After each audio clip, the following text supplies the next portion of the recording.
એવા જ હોય. એટલે શું કરો છો? આ ગાજર કાઢો છો? હા હા ખાવા છે. હા હા જો એટલે આમ જો આ મીંદડીના માથા જેવો રાતા છોડ અને આ બાફા હોય ને તો માટલામાં નો હમાય એવા જ સક્કરિયા જેવા જ. જો ઓહો ગાજર જો વાવ્યા છે ને, લસણ વાવ્યું છે, અહીંયા ડુંગળી વાવી દીધી છે, મકાઈ છે, શેરડી જમાવટ છે વાડીની.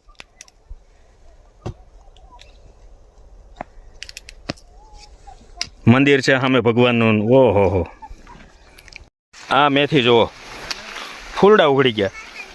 ધાણા જોઈ લો. હા જીરું અને આ છે ગાજર